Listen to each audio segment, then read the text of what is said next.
Hello, everyone. Good morning, good afternoon, and good night. I am the Executive Director of Oyster. Today, we are having the section called Shaping Future, the NGOs in arts. In this session, we will look into the possibilities NGOs in arts could bring to the society. What's the challenges, what's the advantages, and what's the answers and solutions to the questions we are facing now. Before we start, I would like to do some housekeeping thing. That is, in this session, we actually have translation. So if you go to the toolbar, you will see we have translation English to Spanish, English to Arabic, and English to Mandarin. Today, we have two guests with us. The Director General of International Theatre Institute, Tobias Bianco. Hi. Hello. And then we have Sue Giles from Acetate. Hello, Sue. Hello, everybody. Hello.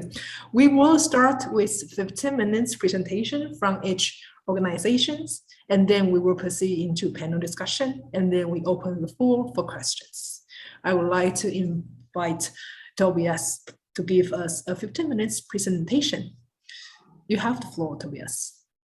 Okay, so the microphone is on. Dear Bert Tetterman, dear colleagues, dear friends. I noticed you are doing a hell of an excellent job with your Congress. From what I have seen and what my team told me, your Congress is extremely well organized with high quality reports, professional inspiring speeches, and presentations. I'd like to extend my congratulations to all of you. Great teamwork, great achievement. It proves again that OISTAT is an essential and powerful global performing arts organization. And indeed it is. Before I will present my organization, the International Theatre Institute, ITI, to you, I would like to shed some light on the relationship between OISTAT and ITI. I just dig a bit into the history of ITI. In that case, I found out that a theatre architecture committee was one of the first project groups that was established at ITI's first Congress in Prague in 1948. There was an urgent need for such a group after World War II, as many theatre venues were bombed and in a desperate condition or destroyed. I'm sure that the people who were part of this committee, which does not exist anymore in ITI, at a later point were involved in OISTAT. When I started to work for ITI, we organized regular meetings with the partner organizations at UNESCO. At that time, the former executive director of OISTAT always participated and shared her thought with us. In 2019, ITI took up these meetings with partner organizations in Shanghai. There I met Bert Tetterman for the first time, and the strong connection of both organizations was built. I'm convinced that we will continue to work together because OISTAT and ITI definitely share the same noble goals and purposes on a local and a global scale. Now, ITI was founded in 1948 and has grown over the last 7 decades to the world's largest organization for the performing arts, with around 90 centers located around the globe. The founder of ITI is Unesco. The driving force for creating it was the first Director General of Unesco. His name is Sir Julian Huxley. Afterwards, eminent personalities who participated in the creations of ITI, such as Jean-Louis Barrault, the great French mime, underlined that it's vital that ITI is an organization run by artists for helping the artists. Moreover, he stressed that it should include the different forms of the performing arts: theater, drama, music theater, opera, and dance. And moreover, since its beginning, ITI is focusing on artistic, educational, and humanistic issues. In ITI, I'm sure that is the same for OISTAT, most of the work is done by its members who are collaborating in specialized groups. For example, in ITI, we have 15 project groups who are concentrating on different aspects of the performing arts, such as dance, music, theater, monodrama, education, emerging artists, publications, traditional performing arts, heritage, indigenous culture, migration, conflict zones, peace, social change. And all of them are working on an international level. Now, a unique aspect of the work of ITI concerns UNESCO. This United Nations organization's influence at the beginning of ITI can definitely be felt in the recent past and today. In the last 7 decades, ITI was involved in many developments of UNESCO, such as the Convention on the Protection and Promotion of the Diversity of Cultural Expressions. And today, and since its beginning, UNESCO considers ITI to be its primary partner for theater and the performing arts. At the moment, there are 2 joint projects of ITI and UNESCO. The first one is called World Performing Arts Capital, a title bestowed by both UNESCO and ITI to a city to recognize the quality of its programs, to support and promote the performing arts and education in its sphere of influence. UNESCO approved the creation of the World Performing Arts Capital during its General Conference in 2013.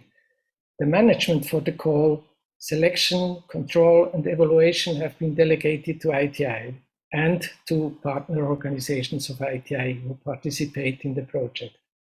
ITI is now working on the first and second edition of the World Performing Arts Capital with some delay due to the pandemic. The second joint project is the ITI UNESCO Network for Higher Education in the Performing Arts. This is a global platform under the framework on UNITWIN of UNESCO that is dealing with higher education institutions to gather, learn from each other, exchange, and promote the development of education, in our case, in the performing arts. The network organized its first student festival in 2017 in Segovia in Spain during the ITI World Congress. The second edition was held online in 2020 during the pandemic in collaboration with the Piccolo Teatro di Milano, with student performances, a student conference, and after-show discussions. This network is growing fast and has more than 60 performing arts academies from all over the world as its members. I was glad to be informed that the candidate for the next OISTAT Congress is from the Sharjah Performing Arts Academy, who is a member of this network. And I had the opportunity to visit this academy this June, and I tell you, it's really a marvelous place. Let me go back to the influence of UNESCO on ITI. The following focus points that are following the goals of UNESCO have been decided within ITI. ITI intends to focus on Africa in creating artistic, educational, and humanistic opportunities for performing arts in this continent. ITI is putting access to the work within a community so that people from all walks of life are involved in the performing arts. Then ITI follows UNESCO's guideline to support the young and emerging artists, give them a voice and creating opportunities. And last but not least, ITI is strongly following UNESCO's goal to bring about mutual understanding and peace, bringing people into communication all over the world. Like OISTAT, ITI has flagship events such as the ITI World Congress. For sure, the pandemic has hit ITI very hard. That is why the General Secretariat of ITI organized a 6-day event in December 2020 called General Assembly Special Edition. Bert talked about it shortly in his opening speech. It was for ITI the most prominent online gathering that we ever did so far. During 6 days, the focus was on giving voice to all the centers and project groups of ITI to present themselves and connect. But not only members of ITI could present themselves, we also invited the 20 partner organizations to make themselves known. Bert participated and introduced OISTAT to all our members and friends in a very good way. According to the feedback of the participants of the event, it was highly appreciated.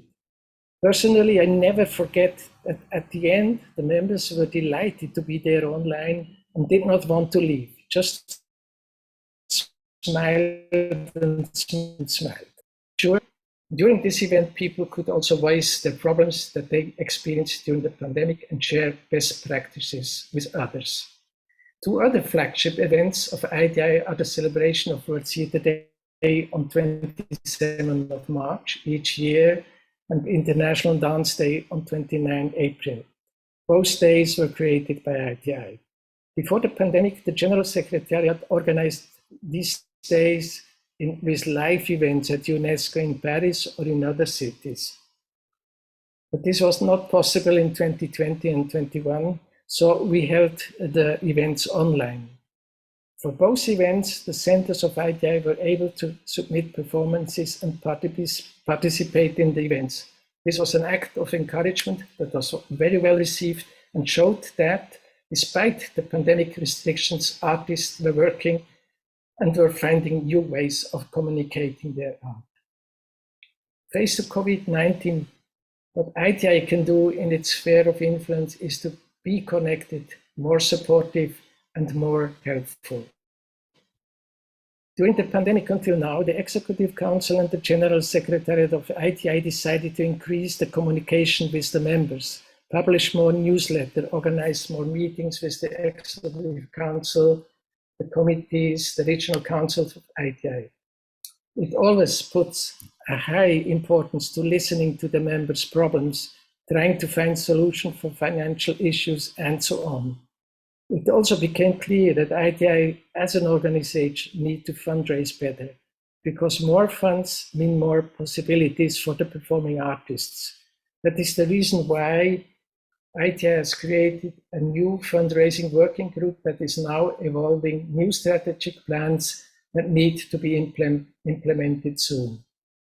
Part of the goal of this group is also to be able to support those who need help most in these difficult times of the pandemic.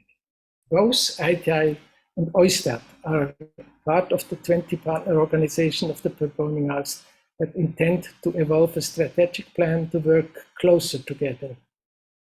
IDI is glad to be in a close partnership with OISTAT and also with Acetate and hopes to do so under the new president and new board.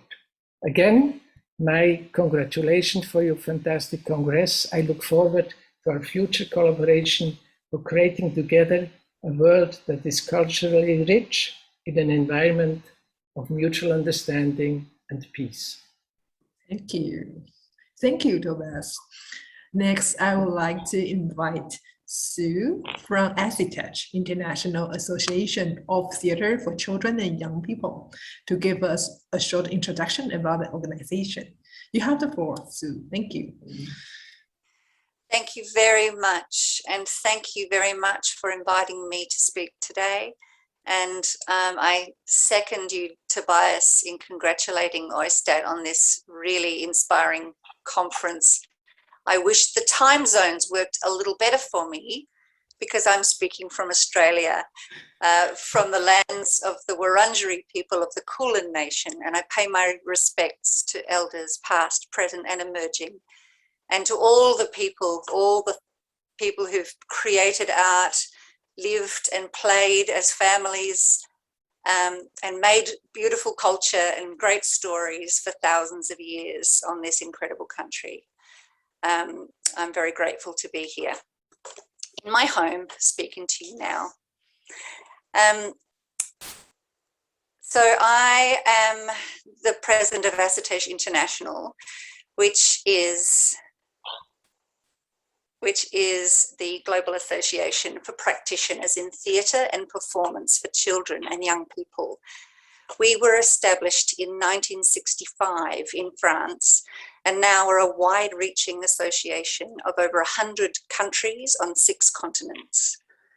Ours is a membership organisation made up of national centres, which all have their own membership, international networks that focus on specific areas of practice.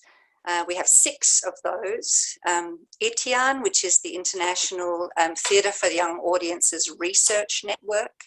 Write Local, Play Global, which is the Playwrights Network, ION, which is the International Inclusive Arts Network, which focuses on artists and audiences with disability, Young Dance Network, Small Size, which is the Early Years Work Network, and Next Generation, which is about emerging artists.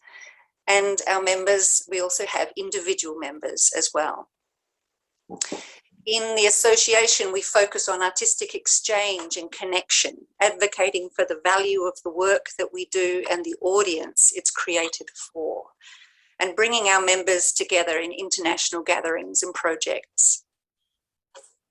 In the last 2 years, we have experienced a wide-ranging impact, negative and positive, and will continue to feel the effect of the changes and disruptions for many years to come. The focus of our association is children and young people as audiences and as participants in culture.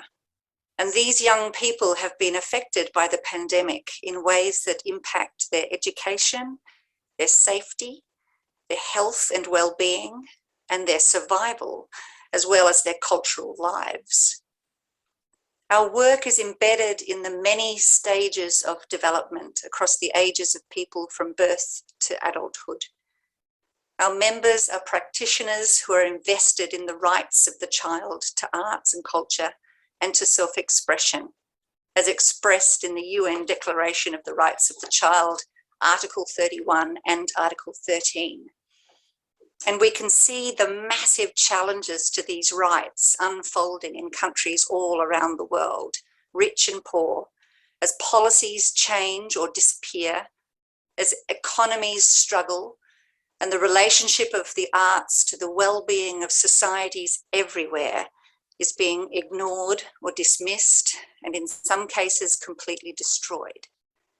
The courage and commitment of artists during this time has been incredibly inspiring. When the effect of the pandemic started to become apparent, we quickly moved to create conversations with our members across the world through a series of coffee sessions, which were our way of remaining in contact and hearing what the present issues were for people in their different contexts. This was valuable for many reasons. In mid-2020, the membership collaborated on a manifesto urging action from decision makers across sectors of government, education, arts and culture, and with our audiences.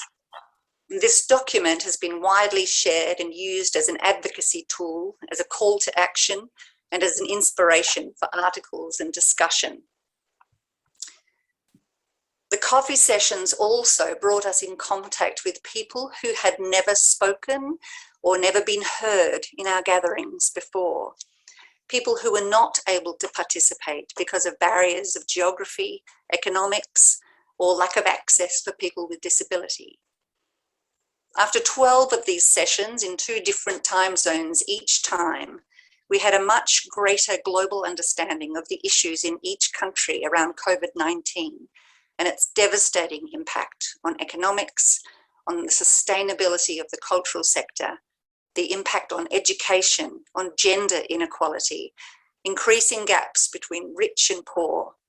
The list goes on. Through these sessions and during this time, we've now created an access committee and a sustainability committee to serve the whole association. We've supported regional workshops and next generation residencies. And the biggest fear for all our members was for the children and young people that we serve. We explored online content, ways of connecting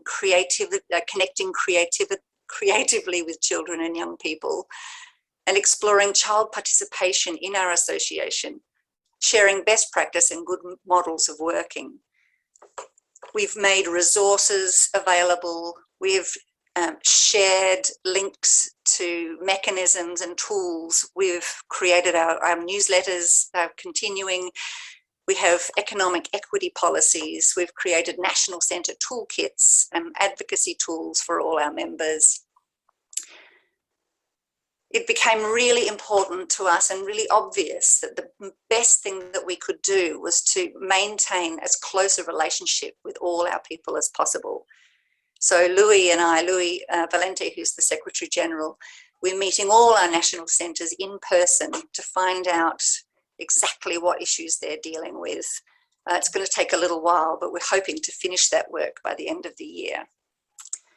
After postponing the 20th World Congress in 2020, we worked towards a hybrid congress with a massive online component in collaboration with National Arts Festival in South Africa, Performing Dialogue in the UK, and Acetate, Japan. This was rapid work made under stress, and it was a huge project to make happen, and it was a huge success. This digital form enabled participation in greater numbers than we'd ever experienced before, perhaps because of the extraordinary circumstances and our members' recognition of the gallantry of our hosts on the ground in Tokyo and all that they'd worked to achieve and all that they'd lost because of the pandemic. It was also a wonderful meeting between all the associated members that we're so proud to be affiliated with, including Oistat, ITI, and many others who were all able to meet face-to-face for the first time. What the Congress proved to us all, though, was that this was a form of connection we would retain even when things, or if things, returned to normal. And we would need this mechanism and the tools we're all becoming so at ease with to stay connected in greater numbers than ever before. Going into 2022, we are guided by the experience of the past 2 years and with an intention to address all that we've learned during this time. We know that our members wish to know each other. Our national centres need to talk more often about their processes. We need to share how others operate and create activities and find support. We need to share resources and learn how to assist others to mobilise and connect. We now have our own online platform for members to use for their festivals and events. We're focused on education and theatre. We're focused on environmental sustainability and the future of our practice. We're focused on equity and equality across our membership and increased access and inclusion and child participation. Our dramaturgy for the next 3 years is regenerating. And in 2022, we're calling it Handle with Care, looking at sustainable creative practice, a sustainable environment, and economic sustainability. In May 2022, we're gathering for the first time in real life since 2019 in Helsingborg in Sweden for the Acetate Artistic Gathering and Bibu Festival. We're also online for this festival, drawing people to a complimentary program of talks, workshops, and short performances, all the people who can't get there in person. And the Bibu theme is No One Left Behind, working with the UN Sustainable Development Goals and with an international program of Indigenous works for children. We would love to connect more strongly with scenographers and designers working in sustainable practice during this time, a time when all the ingenuity of our cultural sector is required to sustain cohesive societies where children and young people are supported and nourished to be imaginative cultural citizens and to remain focused on the importance of art in their lives. Thank you so much, everybody. Thank you, Sue. Thank you so much. Next, I would like to invite the representative from Iraq Theatre Institute to give us a short talk. You have the floor. Thank you. شكرا جزيلا. تحية لكم جميعا. أنا غنام مسؤول التدريب والتأهيل في الهيئة العربية للمسرح، وأحييكم نيابة عن الأمين العام الأستاذ إسماعيل عبد الله الذي شغلته الانتخابات اليوم، حيث كانت جمعية المسرحيين عندها جمعية عامة وبالتالي انتخابات، ومن هنا تعذر عليه الحضور، وشرفني بأن أنوب عن الهيئة العربية للمسرح في الحديث إليكم. أولا أشكر يعني جمعية السينوغرافيين العالميين في هذه الجمعية التي نعتز دائما بالتعامل معها وبالتواصل معها، وقد كان لنا عديد النشاطات المشتركة. نشكرهم على تنظيم هذه الندوة، وإن كانت هذه الندوة خلال السنوات الماضية، السنتين الماضيتين، هي العنوان المعروف تقريبا في كل الندوات، لأنه كل حد عمل ندوة خلال السنتين الماضيتين. Sorry about that. I thought Mr. Masing would do the translation from Arabic to English. Am I correct? Okay. Sorry about that. Or مازن انت اوكي في ترجمة العربي، في ترجمة الانجليزي مازن؟ اوكي. Mazen doing the translation already. I can see Arabic. I can hear Arabic. I can hear English. but then we need that to be heard for other translators so they can translate that to Spanish and Mandarin. هل هناك داعي بأن أعيد ما قلته؟ So I would suggest we do the open translation for the two other translators to translate the speech from English to Mandarin and Spanish.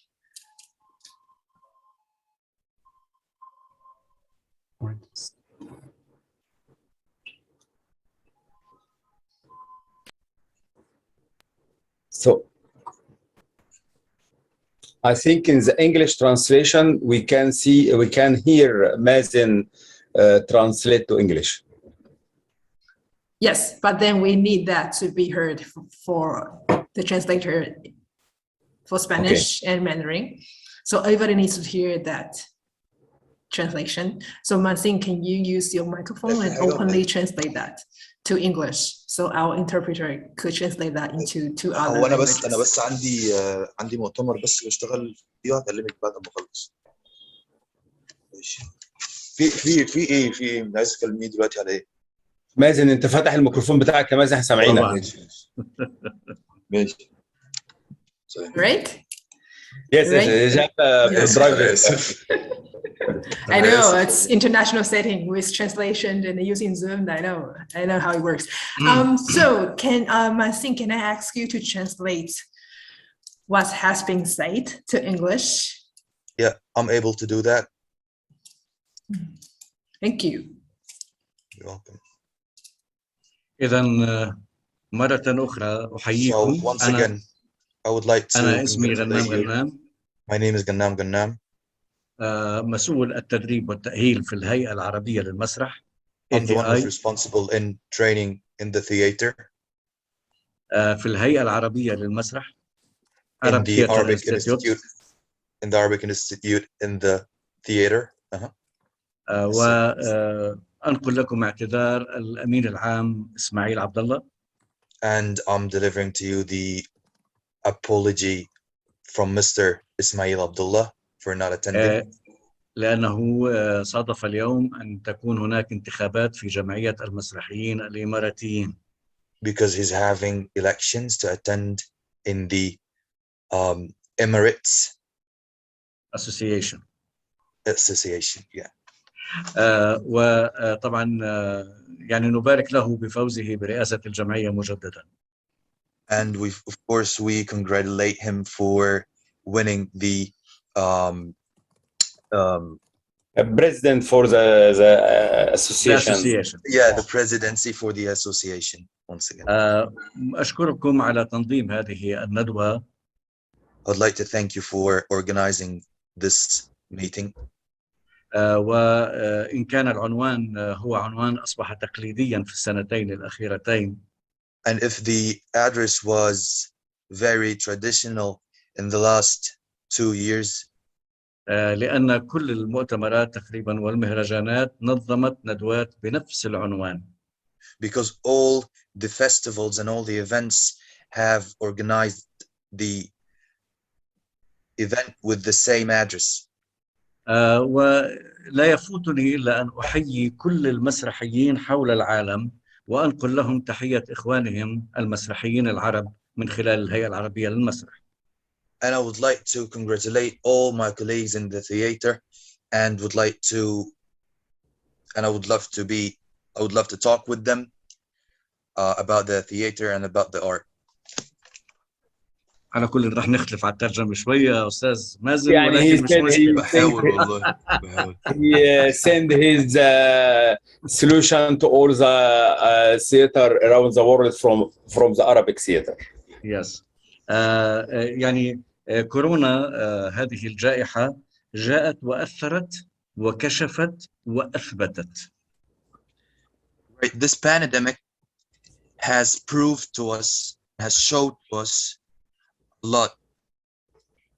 فيمكن أن نلاحظ بشكل واضح تخبط القرارات السياسية والاقتصادية حول العالم خلال هذه الجائحة.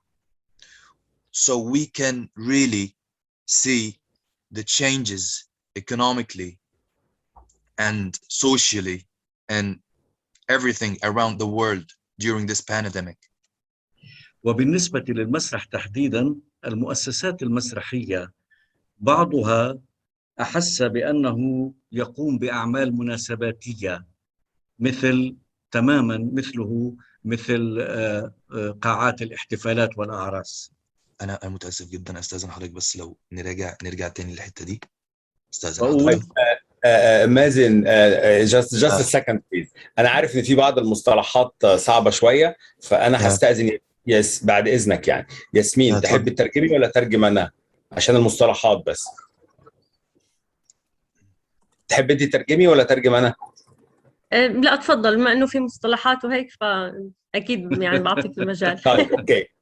So I will try to do my best to translate because Mr. Ghanam using expressions maybe it's difficult for Mazen, so I will try to do my best to translate and I excuse Mazen for this. So, thank you Mazen, thank you. Thank you Mazen so much. إذن هي الفكرة كانت أن عديد من المؤسسات قد اكتشفت بأنها تشبه المؤسسات المناسباتية، قاعات الاحتفالات وقاعات الأعراس خلال هذه الجائحة لأنها تعطلت. Okay. Many theater organization it looks like they are like wedding spaces or something because everything is just drop and stopped. وأنها لا خطط استراتيجية لديها، بمعنى أنها لم تكن تخطط بشكل استراتيجي عملي، لأن الجائحة هذه يمكن أن تأتي في أي لحظة، ولكن من لديه قاعدة استراتيجية في العمل يستطيع أن يبقى، ومن ليس لديه استراتيجية حتما سيتعطل ويتوقف. Organizations without a strategy and without plans just surprise and stop to work, and the organization with strategy and the plan try to adapt it with the situation. وقد لاحظنا بشكل أكيد أن كثير من المؤسسات المسرحية سواء كانت حكومية أو أهلية لا استراتيجيات لديها، حتى الوزارات تخبطت لأنه لا استراتيجيات لديها للعمل الثقافي في ظل أي جائحة، سواء كانت حرب أو كانت مرض أو كانت أعاصير. حضرتك بتتكلم عن العالم العربي ولا بتتكلم عن العالم كله؟ لا، أنا بحكي بشكل عام والعالم العربي تحديدا.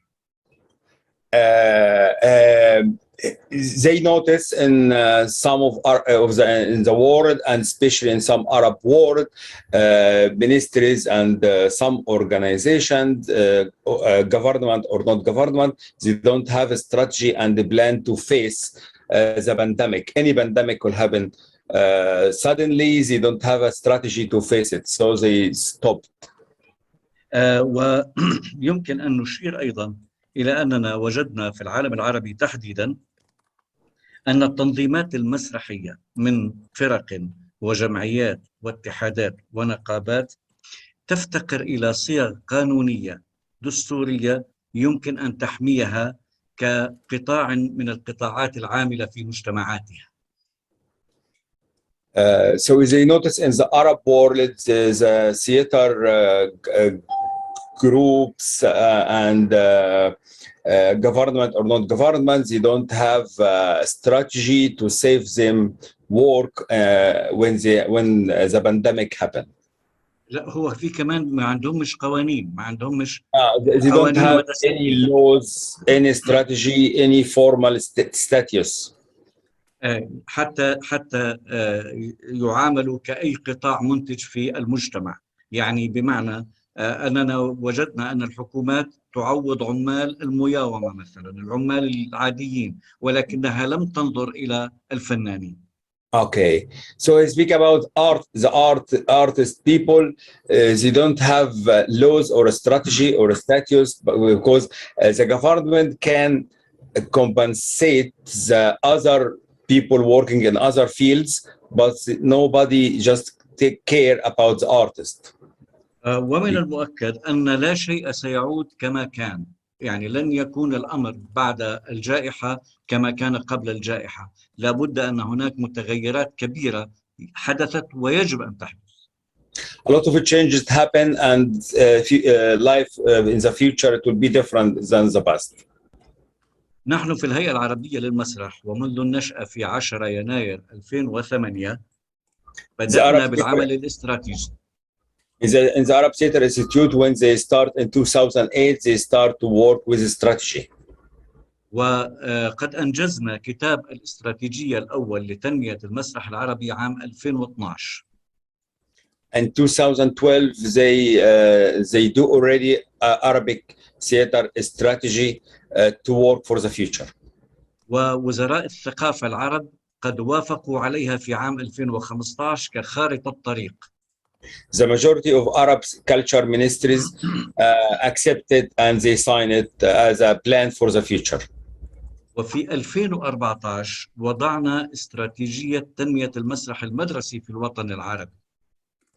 In 2014, they put the strategy to how to promote the education, Arabic theater in the education part.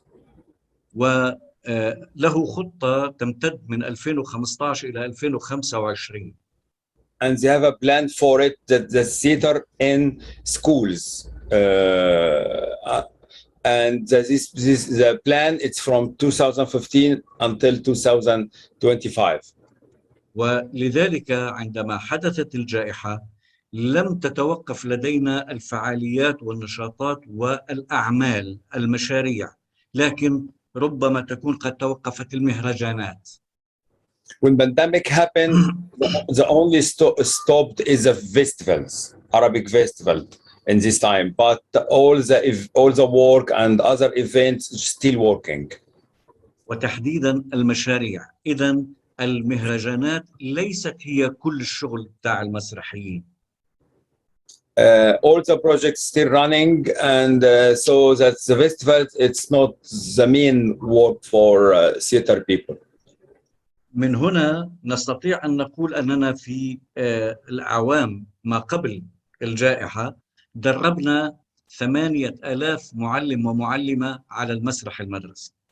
Before the pandemic, they trained 8,000 theater teacher to teach in schools. ولكن أثناء الجائحة دربنا 4,000. But during pandemic, they trained 4,000. لأن هناك برامج كنا قد وضعناها قبل الجائحة للتدريب عن بعد، ليس بسبب الجائحة، ولكن لكي نتمكن من الوصول إلى أبعد معلم ومعلمة لندربهم على المسرح. They already put the strategy to have online connection between the whole teacher in the whole Arab world before the pandemic. So when the pandemic happens, they are already ready for it. وخلال الجائحة استطعنا أن نطور هذه البرامج بشكل جديد، وأن نطور المناهج التي وضعناها للمدارس من رياض الأطفال حتى الصف الثاني عشر. So during the pandemic, it was a great chance to upgrade the whole program for schools. ويعني أرجو أنك تذكرهم أنه عندنا منهاج من الرياض الأطفال حتى 12 كتاب طالب، يعني بمعنى أنه يدرسه الطالب في الصف. From grade KG or from grade 1 until grade 12, they have a book for theaters for in whole schools. ونعمل الآن استغلينا فترة الجائحة وعملنا مع وزارات عديدة لننطلق إلى وضع المسرح كمنهاج في المدرسة العربية، ولدينا الآن عدة دول نعمل معها على هذا. So they start in Emirates and now they start working with some another Arabic countries to have the وضع same المنهاج. to have the same project in many another Arab country. برضو اتكلم عن الهيئة، عرف الهيئة أستاذ غنام لما تتكلم نشاطاتها وإيه هي الهيئة وبتعمل إيه بليز. تمام. وهذا كله هذا شغل الهيئة، أنا عن مين بحكي؟ هذا كله شغل الهيئة. إضافة إلى ذلك نحن نعمل في خلال الجائحة على المشاريع التالية كهيئة عربية للمسرح. In the Arab Institute, they have many projects. The theater, it's one of them. Teaching theater in schools, it's part of it. في المغرب نعمل على توثيق المسرح المغربي. In Morocco, they have a project to register or to archiving the Moroccan theater.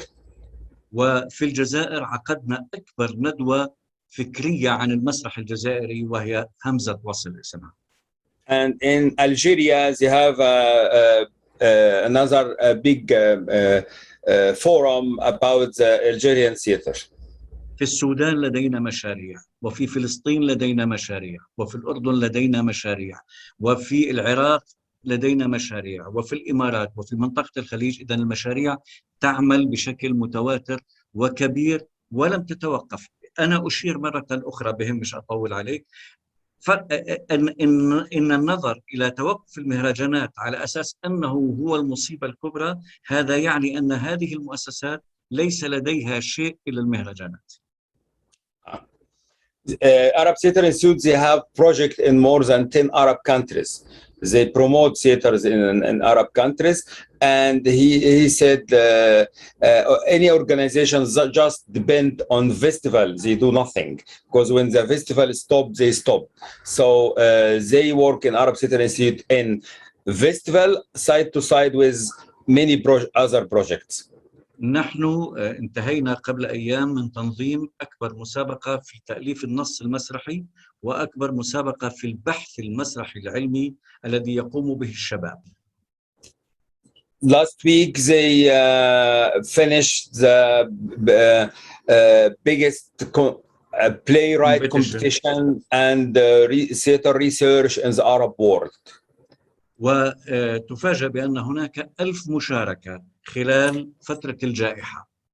During the pandemic, they have on these competitions, the playwright and the research, they have more than 1,000 people produce them work. إذن العمل خلال الجائحة لا يتوقف إذا كان لديك خطة وإذا كنت تملك استراتيجية ورؤية واضحة. So working during the pandemic doesn't stop if you have a strategy and you have a clear vision.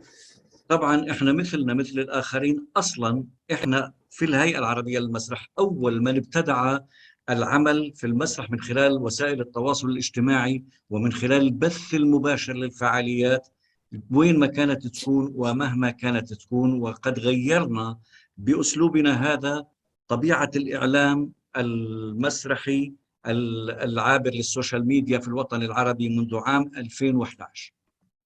From 2011, away from the pandemic, they depend on live streaming for all the festival and all forums and all debates and all meetings. So they already work by this system before the pandemic. لذلك لم يأتي لنا ظرف كورونا بشيء جديد. نحن نعمل على هذا أساساً وكل تجهيزاتنا مستعدة لهذا، وكل برامجنا مستعدة لهذا. ومن هنا نعمل خلال الفترة هذه على برنامج ثقافي شهري كنا قد بدأناه قبل الجائحة وهو مستمر، وهو كتاب الشهر الذي نقدمه للمسرحيين العرب. So before the pandemic, they were already ready to with live things, with electronic communication with other people. And during the pandemic, they have each month an event. They do it online. في 10 يناير 2021 ألقى إسماعيل عبد الله كلمة اليوم العربي للمسرح الذي يصادف 10 يناير 2021. 10 January, it's the day of the Arab theater, and Mr. Ismail Abdullah say his speech about this day. فأنا سأخذ فقرة بسيطة وأختم بها كلامي. قال في هذه الكلمة. In the end, he will say some from his speech, some short from his speech. إن الكارثة التي عاشها المسرح والمسرحيون في ظل جائحة كورونا. The catastrophe with the theater people feel it during the pandemic of Corona pandemic. هي نموذج لكوارث عديدة ومختلفة يمكن أن تجتاح المسرح والمسرحيين لأسباب قد تسببها الطبيعة أو تصنعها موجة الجنون العارم الذي يعيشه العالم. It's one from more catastrophe can theater people can face it from international crazy political or another pandemics. لكن الأخطر من الكوارث المؤشر الحاسم بأن المسرح والمسرحي يقفان على أرض رخوة. And these indicate that the theater people stand on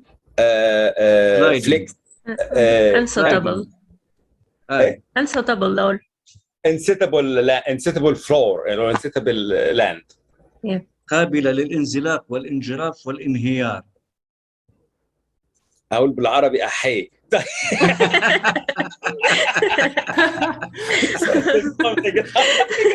something difficult.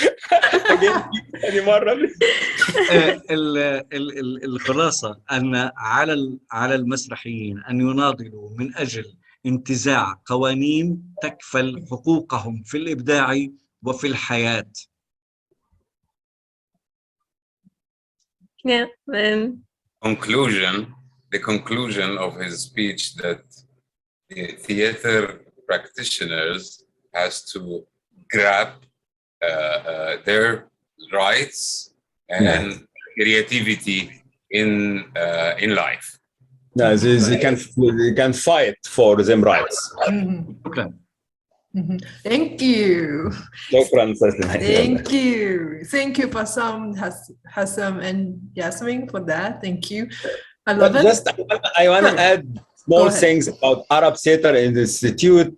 It's created in Emirates in 2008, and they cover many events, many projects and events, like Mr. Ghannam said. But mainly, they have each year from 10th January to 16th of January, a big Arab Theater festival in different countries. And also they sponsor for some Arab countries. They don't have local festival, so 10 now they support another local 10 theater festival in some Arab countries. They couldn't offer this, so they support it and carry it. And this is not only a theater performances. They have a many rounds table with many people from different all the elements, all the theater elements. Yes, thank you. Well, when he said the pandemic doesn't stop you if you have astrology, that was very touching. I am going to hang that in my office wall for the next 5 years. All right, now we proceed to panel discussion. If you have a question, you could do that by typing a question in the chat or just raise your hand digitally. Be sure to raise your hand digitally, so you'll jump into the first page, so I could see you are raising your hand. I'll start with my question first. It's a big question. It could be also quite direct and quite simple. I just want to hear of your opinions on that. And my question is, what is the biggest challenge for your organization at this moment? Can I ask Tobias to start with the answer? You have to unmute yourself. Biggest challenge for my organization. There are so many big challenges. I know. Where is the next Congress? Because we know where the next Congress is. It's in the Arab Emirates, but when is it? Because we really want to do a Congress that is bringing people together, because we think, especially in the performing arts, we need to meet people. We need this contact. We don't need to hug, but we need to be closer to each other. And so this is a huge issue, because we wanted to do it this year in February. Then we said, no, we do it next year in February. But now we find if we do it 2022 in February, no, not everybody can come. So we said, okay, let's do it in October 2022. And it's not really. This is a big challenge. This is a very big challenge. And the other thing is what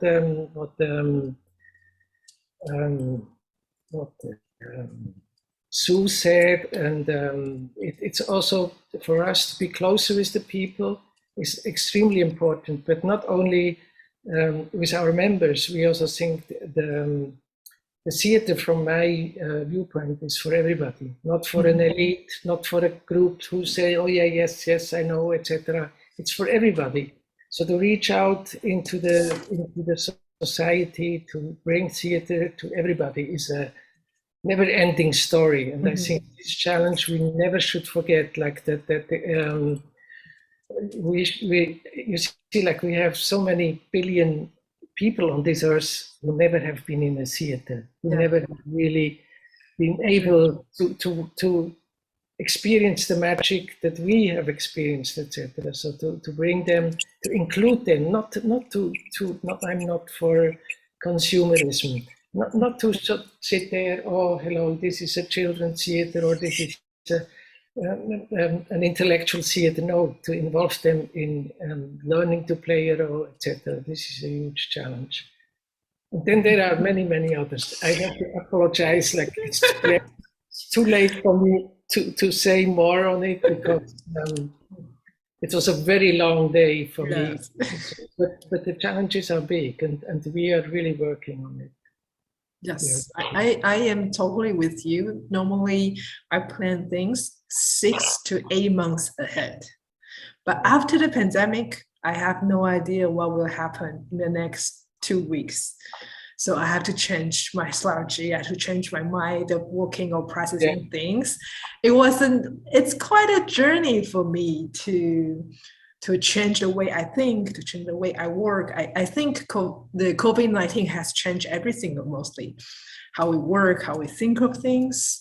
So still challenges ahead. I'm sure if we are talking about challenges of running an NGO, we could have an 18-hour section just talking about challenges. All right, next, let's move to Sue. What's your response to that? What's the biggest challenge for your organizations for now? Well, yeah, Tobias already highlighted some. I think one of the things that we've noticed, and I noticed it myself personally as well as a practitioner, that there's a loss of cultural identity that is worldwide at the moment. And that's both from societies, entire societies, but also the artist's own identity has been diminished, or sometimes we've lost them. There's a loss of expertise and a loss of skill in the sector at the moment, because some people have given up, or some people have had to change their lives. So I think that's a real challenge for us to hold on to what culture means to practitioners, but also what those practitioners then mean to the societies that they serve.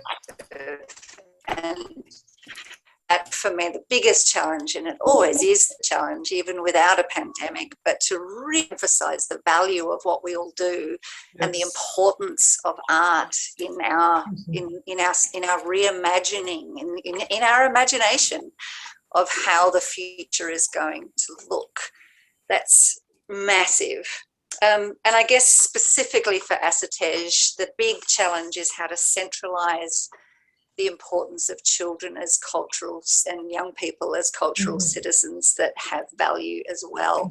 And this, for me, just harks back to absolutely everything that's affecting them at the moment. And when we make work for kids, we're considering their homes and their parents and their carers, as well as their education, as well as the schools that they go to. So the picture is massive for us. Yeah, it's the big ones that are getting us. We're just going, how do we, again, this same thing, Tobias, of holding people together in this time so that we can all be stronger together, and also just make that argument, damn it, that this is important. Yes, speaking of seeing young people as the center, I have a story to share. Previously, all the OSA programs are actually for people who are over 18. Over 18, you are considered as an adult. You don't need permission from your parents to participate in cultural program, right? And then there's one day, I think it's a 15 years old students. He come up to me and say, "Warren, can I ask you a question?" I was like, "Yeah, sure." He's like, "Why we can only participate in those activities when we were 18?" And I was like, yeah, why? You know, that was the moment I really re-examined all the program regulations that we are inventing, and making sure we have enough space for those participants as well. So that's, for me, that's the moment of realizing there's a voice unheard, and that we need to create space for that. Yeah, right. And then may I invite ATI to give us the response to the question.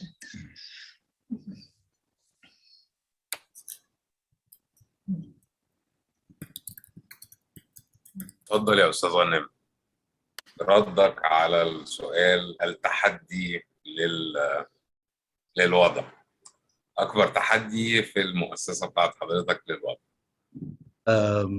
بداية التحديات مش واحد، أكثر من تحدي. يمكن يكون الأول نخوضه نحن وشركائنا في المنظمة العربية للتربية والثقافة والعلوم أليكسو.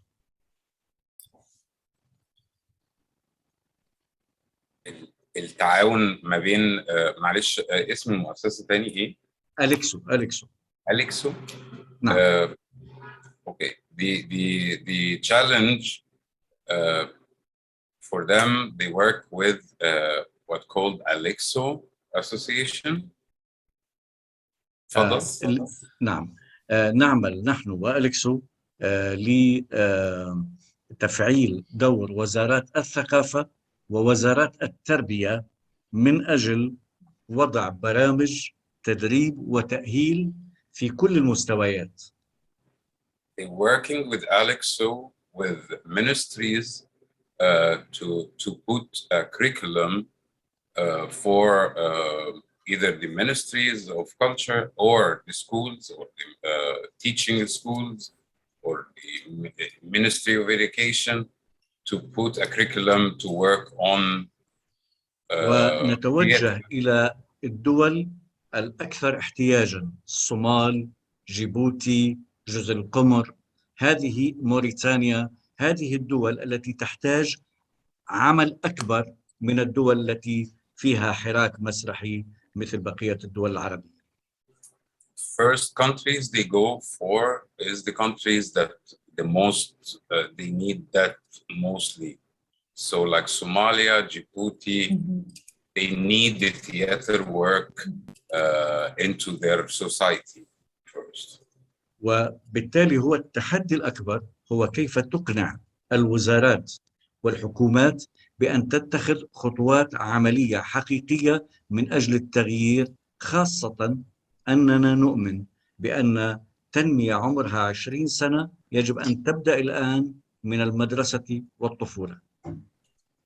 So the big challenge for them is to convince the ministries of cultures and governments that to put steps from now, if we're working on a 20 years plan to innovate, to develop the theater work in these countries.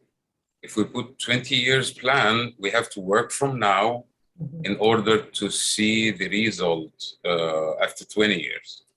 وخاصة أننا مقتنعون بأن المضاد الحيوي الحقيقي للتطرف وللمغالاة والأفكار الظلامية يكمن في الفنون وخاصة في المسرح. Special thing that we are convinced with, and that the antibiotic of terrorism and mental terrorism that starts to cure that is starting from theater and educating people in theater, from theater. شكرا. Thank you. Thank you. Yes, I do feel connected to what you just mentioned. It's kind of the center of how we work to persuade the governments that theater and arts, it's worth of input, money and resources, and that need to be start now. It's not like we can develop economic, industrial first and then go culture. No, we want it to be the other way around. We want culture, we want to focus on culture and theater now. And the result of that, it's not happening overnight. It's not like we are passing a policy and tomorrow we have fabulous shows or next week we have fabulous theaters. No, it's not like that. And that really needs a lot of work to convey the idea, of what we do, the value of what we do to the governments. But I think the good thing is, as international network, we do learn from each other.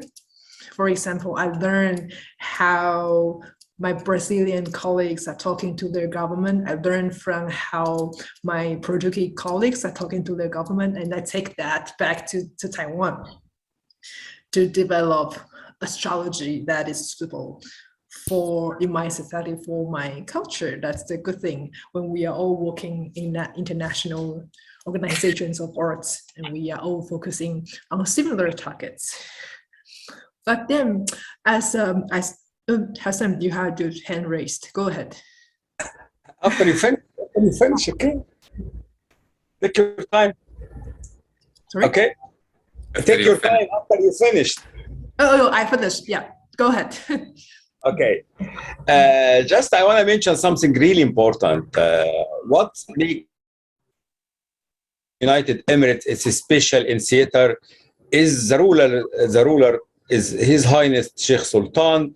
He is a playwright. Mm-hmm. So he can confirm, make the whole Emirate. They have more than 10 festivals. They have more theater events. They have an academy. The academy in Sharjah, you know, it's very expensive, but the whole Arab student accepted there, they get a scholarship. So, and he also, the Sheikh Sultan is found the Arab Theater Institute to serve the whole Arab countries. Mm-hmm. Also many other theater sections.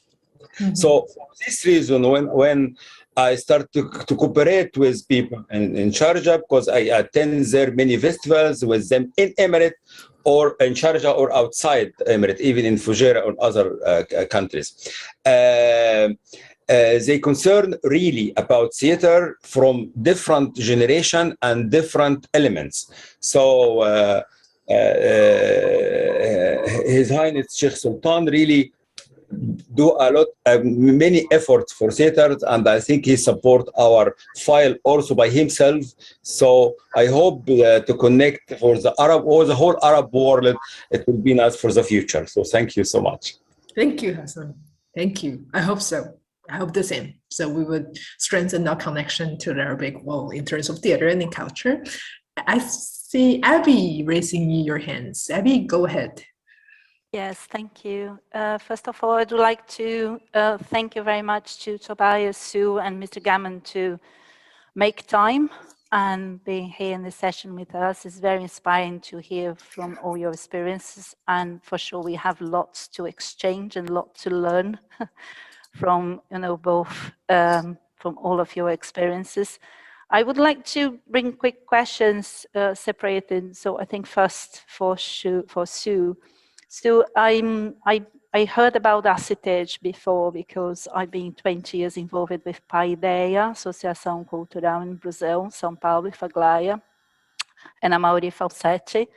We worked for a long, long time. We are like sisters, basically, myself and Aglaia. And that's, I've been just wondering the impact on the children, because we know the actions they do is about, bringing children.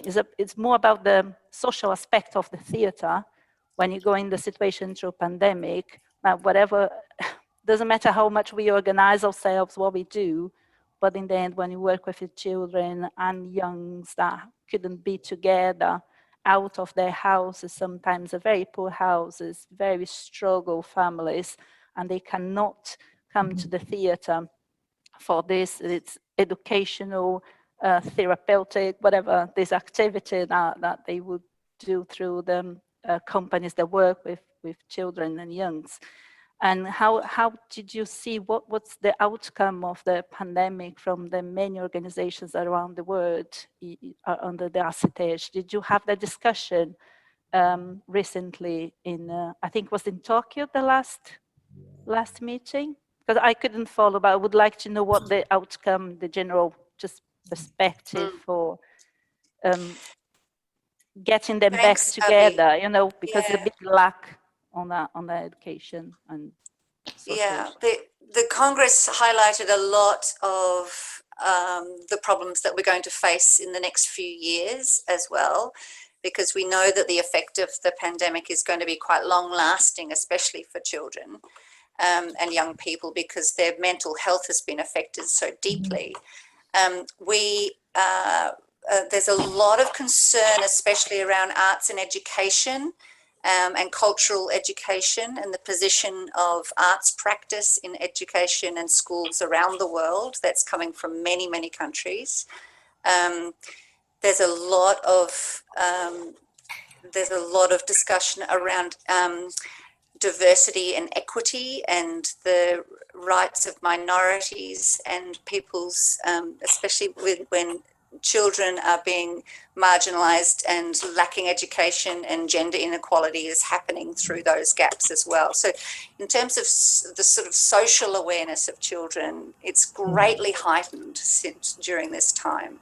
And I think that's really good, because it feels like our members have even more reason to do the work that they create.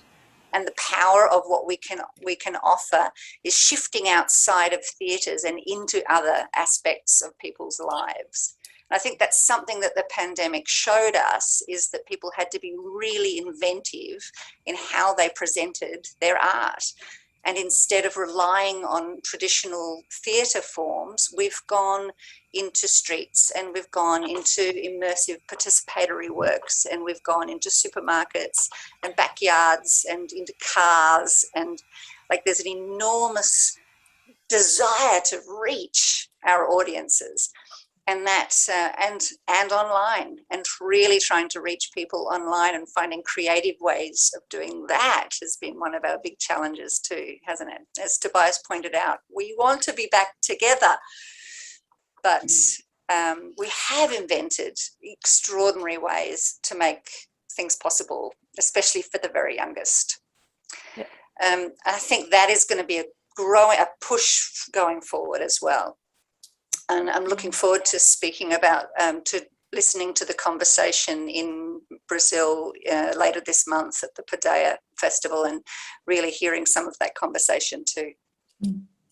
Yeah, for people who doesn't know much about Paideia, is a very they are centered in the big one of the city, where they reunite children, youngs from very contrasted social areas, so with different needs, different conditions. So where the theatre is has a very strong social aspect within the big area in Brazil.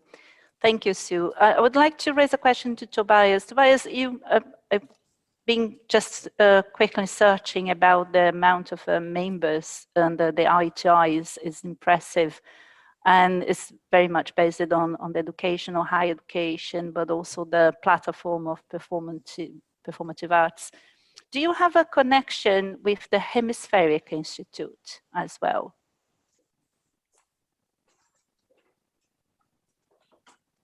Yep.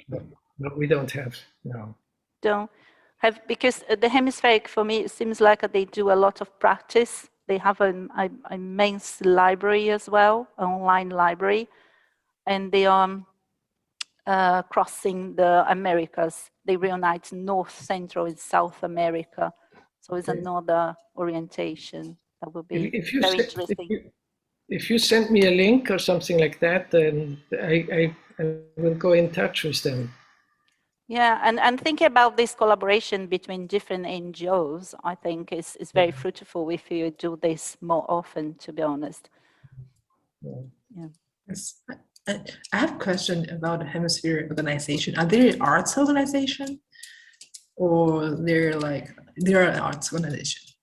They have a lots of engagement with the artists who produce the performance arts, performance different levels, different let's say categories, and also on the educational side as well. They organize a lot of congress symposiums to discuss the practice. It's more based on the practice, but on the research as well, and reflection. So I think it's quite complementary of when you talk about the higher education, and and to have that. But just asking because otherwise will be interesting, I think, for us in Neustadt in the next round, when you can develop more these conversations with the NGOs, to invite them as well. I invited some of them in Prague in PQ 2015. Aaron Aronson's wife is involved with that. So we have some common people that we meet into that organization as well. So I think I met with them shortly in Acetate 2019, sort of, in Prague. I think I met them before, so I'm just wondering. They were in 2015. 15, when I was right? doing PQ politics. Yeah, there was a. All right. Thank you. Thank you. Well, moving forward to my next question. Oh, Hassan, I saw you raising your hand. Good job. Good timing. Go ahead. Yes, before I forget, I wanted to congratulate Miss Naima Agami, because she won the best costume prize the day before yesterday in the Egyptian National Theatre Festival. So bravo, Naima. Oh, congrats. Bravo. Well done. Well done. Right, moving to my next question. If you have any question, just raise your hand or use the chat. Otherwise, I'll move toward my next question. My next question is, we often talk about how theater should be valued regardless of nationality, ability, gender, ethnicity, or region, right? But actually, in reality, there's always a systematic injustice. Then how do you navigate the current situation to create space to fulfill your mission?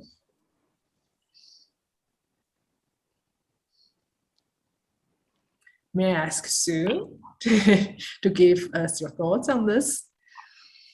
That is a very relevant question. Thank you. Very difficult. Thank you so much. It's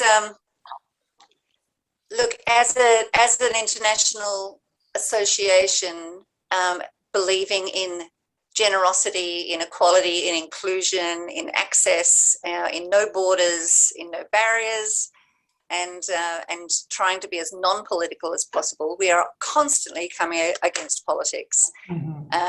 We had a particular instance during the World Congress, which was quite fascinating.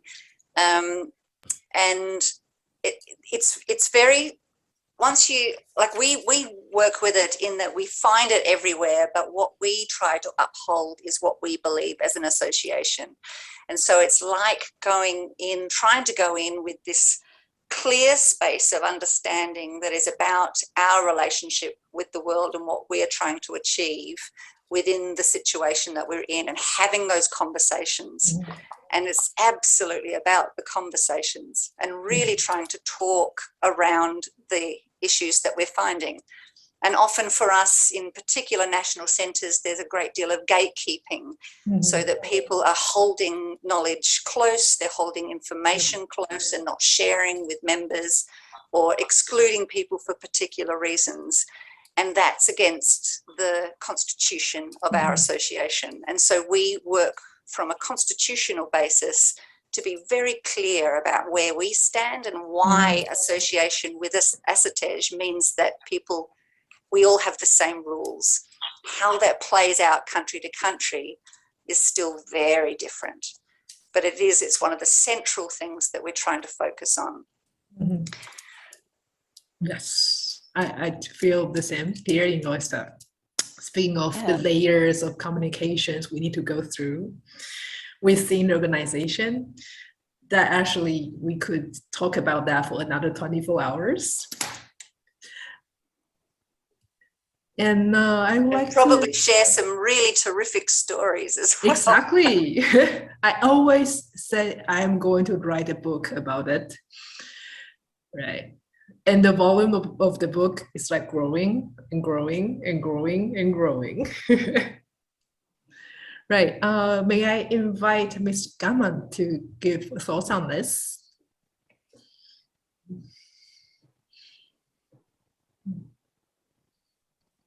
غنام اتفضل.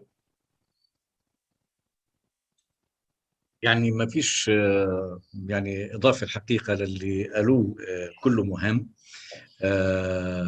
يبقى العمل الحقيقي المشترك اللي ممكن تعمله المؤسسات المختلفة مع بعض من خلال الخطط مرة أخرى.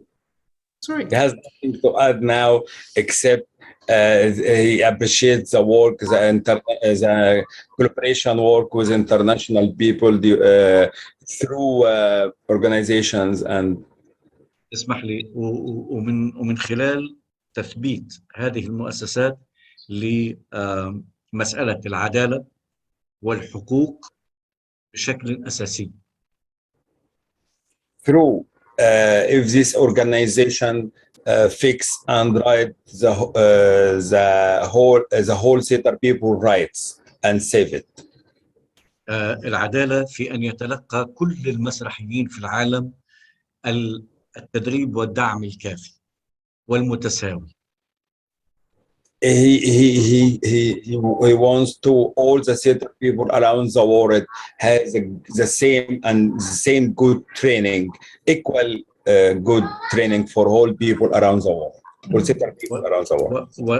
والحقوق التي تكمن في أن لا تسيس الأعمال المسرحية وأن لا تسيس المؤسسات NGOs عملها بناء على موقف سياسي مسبق يجبر المسرحي على اتباعه. And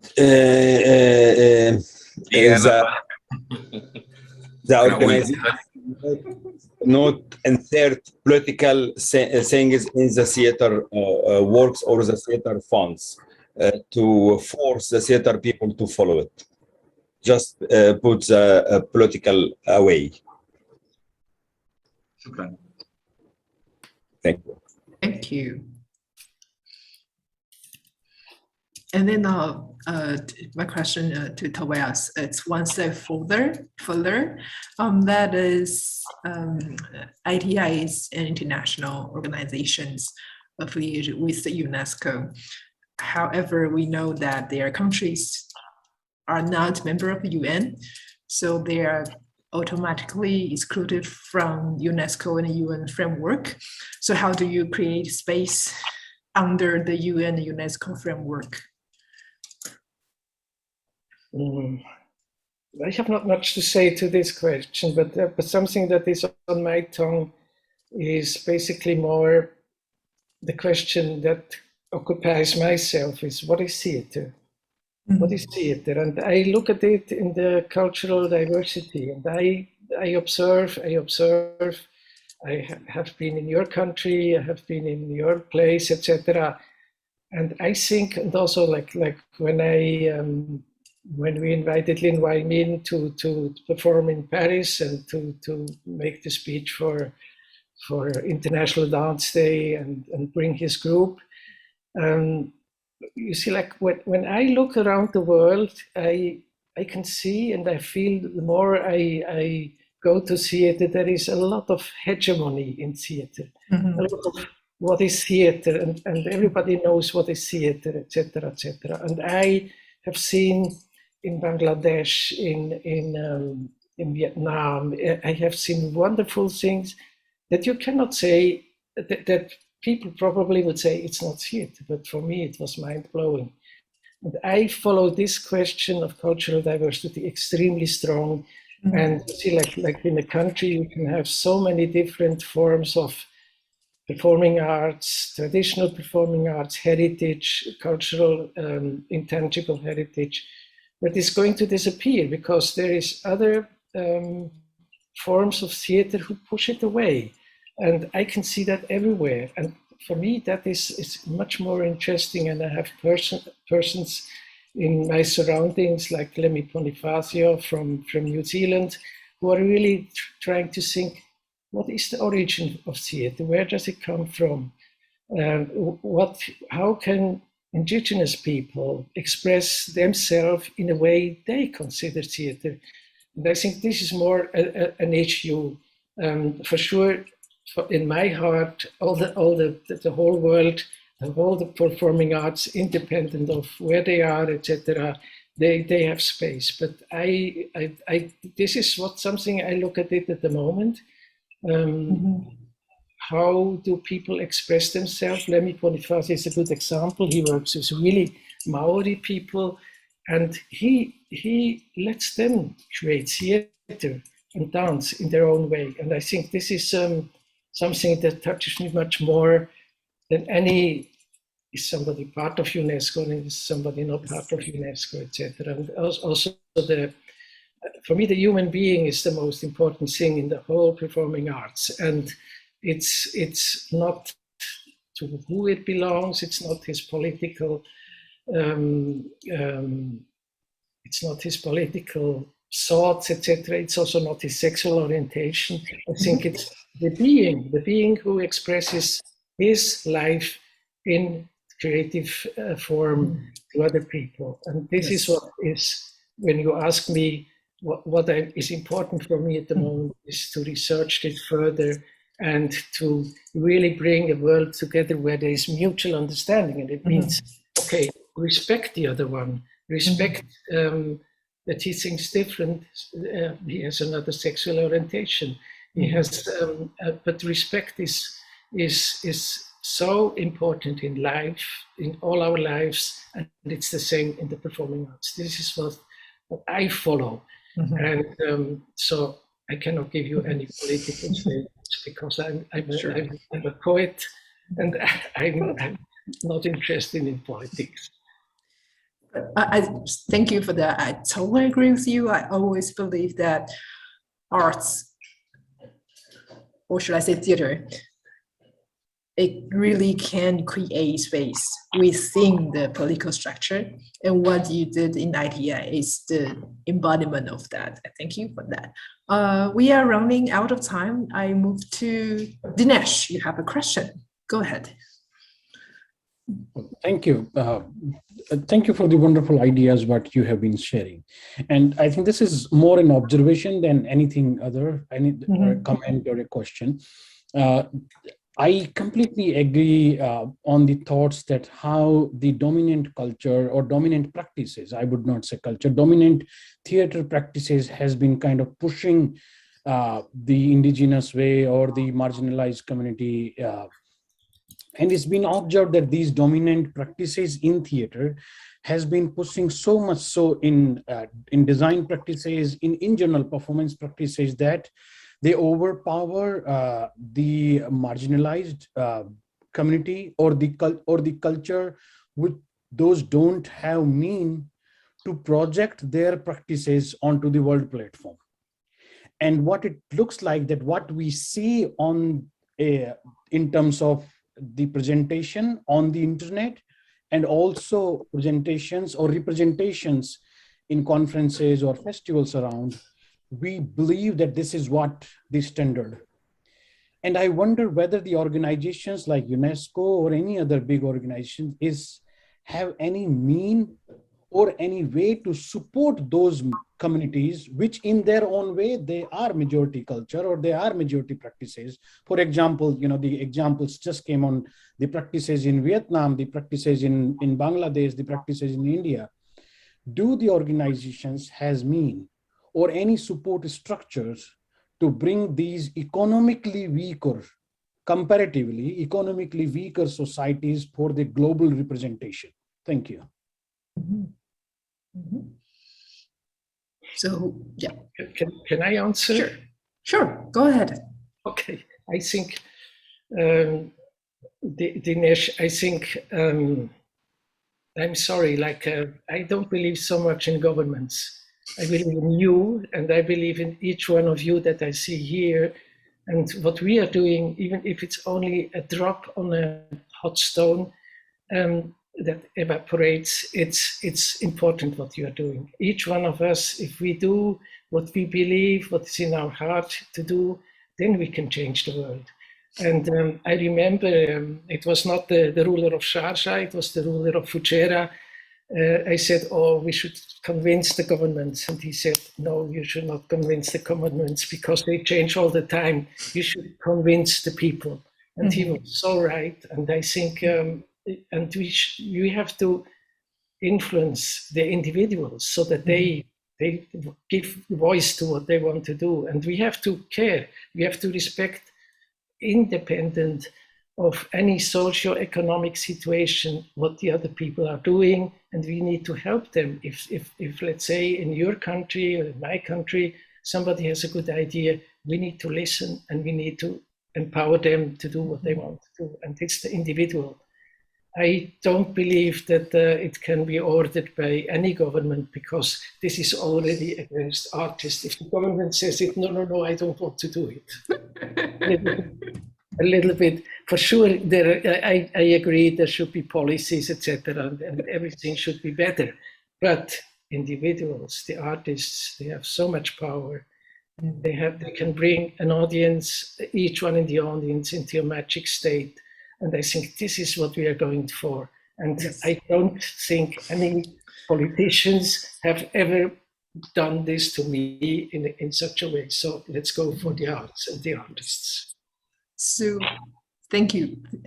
Sue, I saw you raising your hand. Yes, just to follow on from this, I mean, I do think that it does need to come from both directions, though.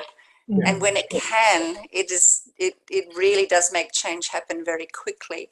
And we've certainly noticed that in my poor beleaguered country, which has appalling politicians, but in some places that idea of like marginalization has started to turn because policies come down from one end and actions come up from the other.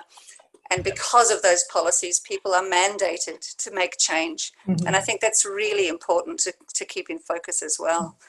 But you know, those politicians are individuals also, so it depends who you get. Sure. Yeah, sure. Yes. Yeah, one of my favorite quotes is art changes people and people change the world. So that's the 2 steps for us. Yes. All right, we are coming to the end of the section. I would like to thank you, everyone. Thank you, Sue. Thank you, Tobias. Thank you, Mr. Gaman, for joining us for this section. Thank you all. I will see you probably in the next OSR activities, and I truly hope so. Thank you. Thank you. Bye-bye. Thank you so much. Thank Thanks a you. lot. Thanks a lot. Bye.